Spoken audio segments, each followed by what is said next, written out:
There's been this online narrative for like a month and change now that Kamala is speaking in word salads.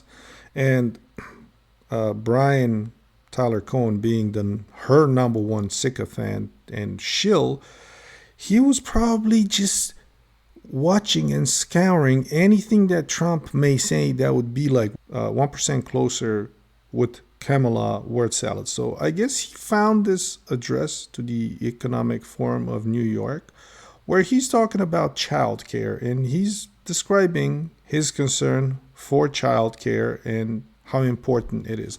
But let's just watch what Trump is saying and then we'll come back.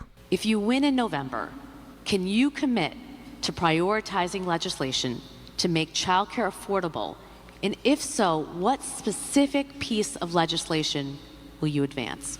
Well, I would do that, and we're sitting down. I was we had Senator Marco Rubio, and my daughter Ivanka was so impactful on that issue. It's a very important issue. But I think when you talk about the kind of numbers that I'm talking about, because look, childcare is childcare. There's something, you have to have it. In this country, you have to have it. But when you talk about those numbers compared to the kind of numbers that I'm talking about by taxing foreign nations at levels that they're not used to, but they'll get used to it very quickly. And it's not going to stop them from doing business with us, but they'll have a very substantial tax when they send product into our country. Those numbers are so much bigger than any numbers that we're talking about, including childcare, that it's going to take care. We're going to have, I look forward to having no deficits within a fairly short period of time, coupled with the reductions that I told you about on waste and fraud and all of the other things that are going on in our country, because I have to stay with childcare. I want to stay with childcare, but those numbers are small relative to the kind of economic numbers that I'm talking about, including growth, but growth also headed up by what the plan is that I just told you about. We're going to be taking in trillions of dollars, and as much as child care is talked about as being expensive, it's relatively speaking not very expensive compared to the kind of numbers we'll be taking in. We're going to make this into an incredible country that can afford to take care of its people, and then we'll worry about the rest of the world. Let's help other people. But we're going to take care of our country first. This is about America first. It's about make America great again. We have to do it because right now we're a failing nation. So we'll take care of it. Thank you. I try not to curse too often when I do these videos, but what the fuck did I just watch? I mean, I know that alone those were words, but together that was not anything close to resembling a coherent thought. Which seems to me a little dubious because basically he just said that Trump is incoherent, but then he starts debating every point that Trump was making in that response. So he's saying that this is not possible, that's not possible. So let's go through them. This dude told the Economic Club of New York, people who ostensibly know something about the economy, that he's going to eliminate the deficit and then pay for childcare with tariffs? Don't get your panties in a bunch. He gave a few options on how to pay for childcare. One of them was tariffs, and the other was the amount of money that will be saved by restructuring the federal government and the spending on useless shit and the fraudulent spending.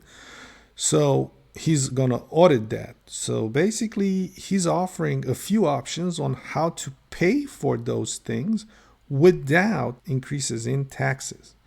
Now, you say that tariffs may increase the product's prices on the American voter.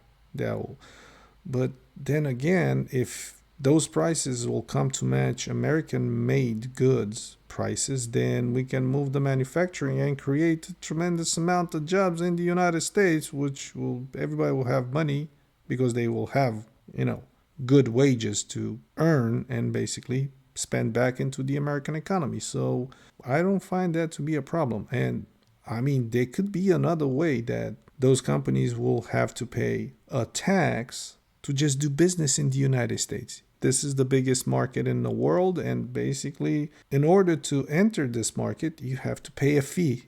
Where did I hear that? Oh yeah, if you get an Amazon store, you have to pay a monthly fee just to have it, no matter how much business you make or how little. So that seems to me like good practice. Now let's hear you criticizing this. Here's what tariffs do. They mean that foreign-made goods become more expensive for Americans. But then again, you have small communities like richer communities that rather than go to the Walmart, they go into their local boutique shops and buy from there because they want to support the local shops and the local economy rather than supporting the big chain store. So I don't find that difficult to understand. Basically, you spend more on your local economy, the American economy, to create more jobs and to create welfare for everybody else, not just yourself.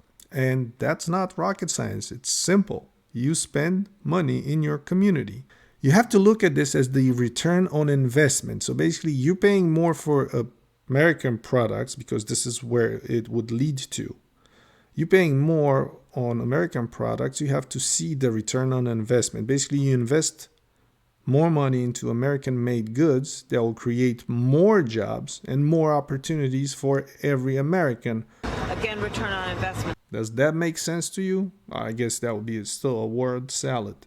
Now let's hear what more you have to say. We foot the bill just like we did when Trump waged a trade war in his first term in office.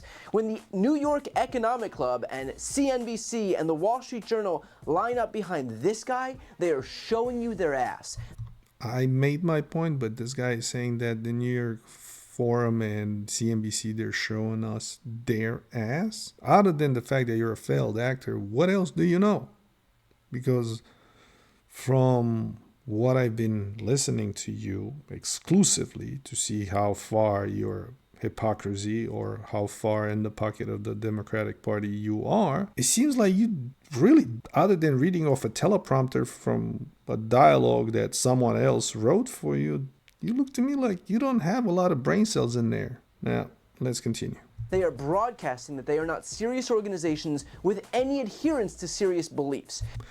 Oh, and you are a serious organization or entity with serious beliefs? The governor and I, and we were all doing a tour of the library here and talking about the significance of the passage of time, right? The significance of the passage of time. So when you think about it, there is great significance to the passage of time in terms of what we need to do to lay these wires, what we need to do to create these jobs.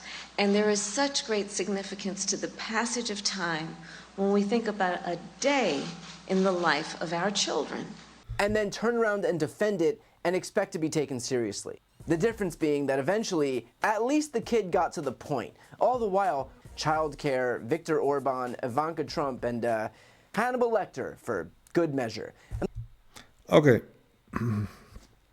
First of all, let's talk about Viktor Orban. You have westernized citizens moving into Hungary because of Viktor Orban. You have Austrians, Germans, and French people moving there because it's law and order.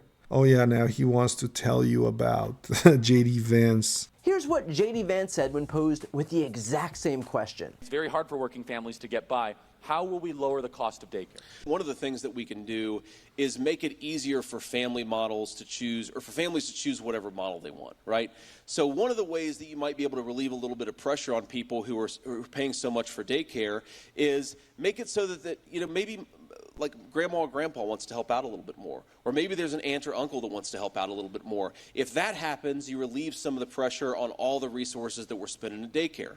Now, you talk about just daycare. Let's say you don't have somebody who can provide that extra set of hands. We've got a lot of people who love kids, who would love to take care of kids, but they can't either because they don't have access to the education that they need, or maybe more importantly because the state government says you're not allowed to take care of children unless you have some ridiculous certification that has nothing to do with taking care of kids. So empower people to get the skills they need. Don't force every early child care specialist to go and get a 6-year college degree.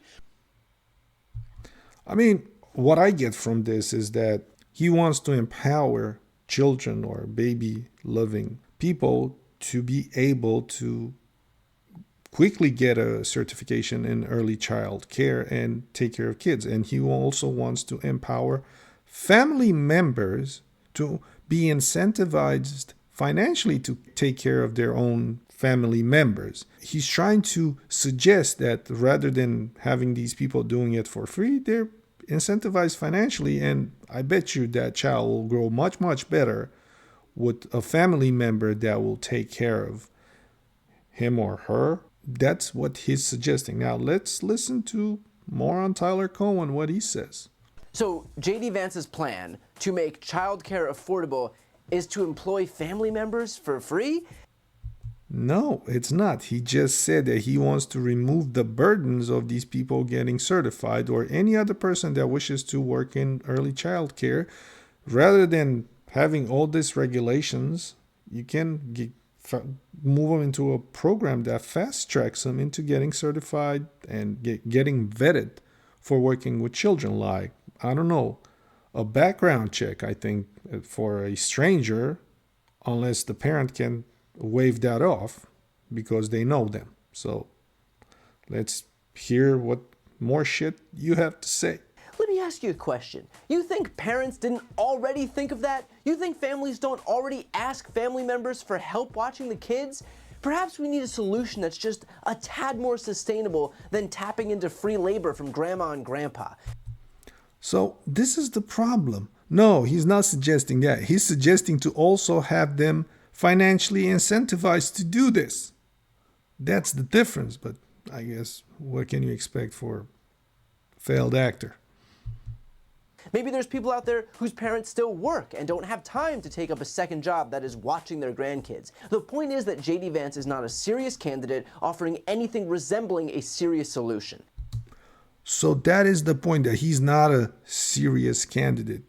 And you're the authority in making that point? Republicans' entire MO is to convince you not to believe your own eyes and your own ears. You know what? For a person that criticizes the Republicans for all the misdeeds or all the bad things in the world, you are copying their playbook word for word or schematic by schematic. Like, you basically projecting. Like, everything you accuse them from or for, you're doing yourself to your own audience. So look, whether it's Donald Trump, who clearly has zero clue about how the economy works, zero clue what tariffs are. I'm sorry, what? Trump has zero clue about how economy works? I don't know. I mean, I do know. Kathy Wood, ARK Invest, agrees with the best 3 economic years of the entire history of the United States. So I'm not sure. Have you ever done anything other than read off a teleprompter? Zero clue how the deficit works, zero clue how to manage an economy. I don't know, man. For a businessman that knows how to navigate 17 million lawsuits about bullshit misdemeanors past their statute of limitations, who were revived by a rogue judge in New York, and all this like nonsensical stuff, he can navigate that, run a campaign, and still have a successful businesses. I'll bet you he knows about the economy more than you will ever know. Probably he forgot more than you will ever learn. Or J.D. Vance, who is so bought and paid for by his billionaire handlers like Peter Thiel and has zero interest in actually helping normal Americans. Neither one of these guys is to be taken seriously. But we should take you seriously. Because of what?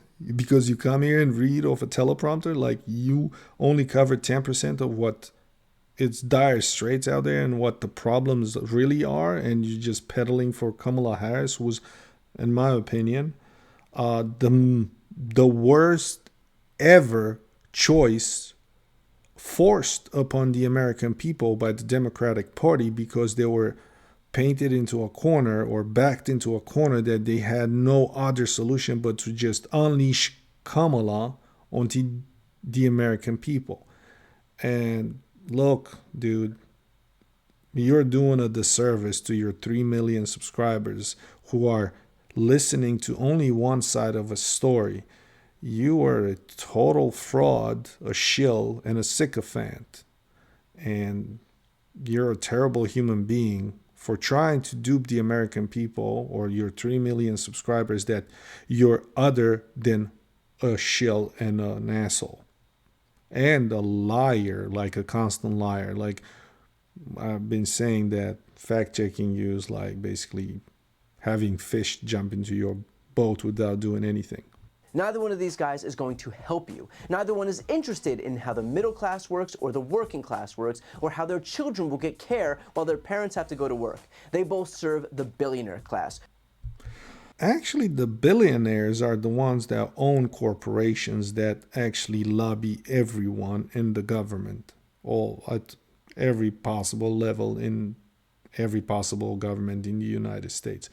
So you can't tell me that the Democrats raised so much more money from all these corporations and all these billionaires, and you're trying to tell us that they don't care about us. And who? Kamala?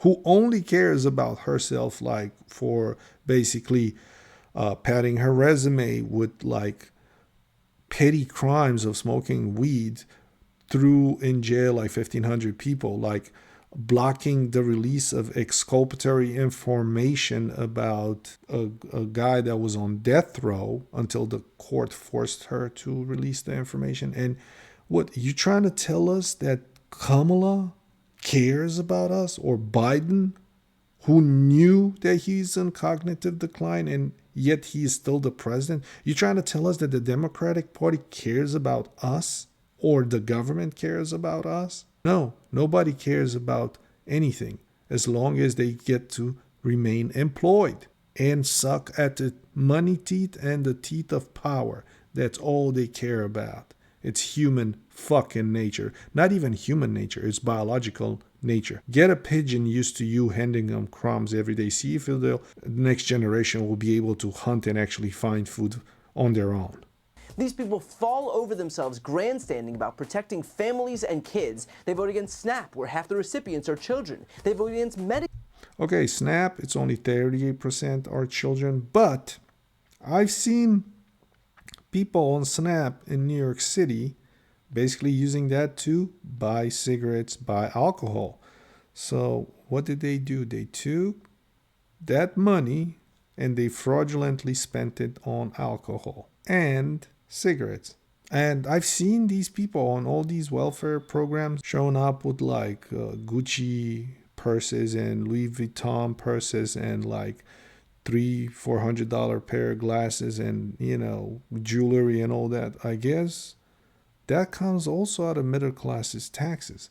So the middle class, who has been the most taxed forever and ever, is still supposed to pay for more programs for these fraudulent people, basically thieves. And you're telling us that Trump and JD Vance don't care, when Trump, his policy is to restructure the entire federal government, which has like about 23 million employees, and restructuring it and like get rid of fraud and the rot that is in any system.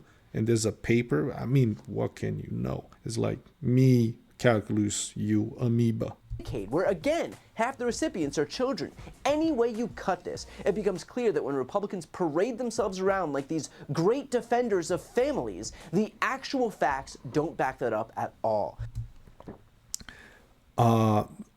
You just claiming actual facts without providing any facts, like, you know, with numbers and graphs and shit, is just you mumbo jumboing and spewing untruth and lies. That's why one of my preferred middle names for you or first name is Lion, or Borat, Tyler Cohen, or Lion Shitty Brian, Lion Sphincter Brian.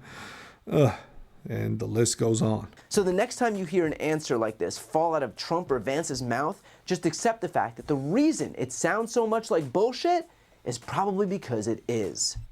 Oh my God, the crowd goes, rah! That's serious. The connections you made there is just brilliant. Get out of my sight.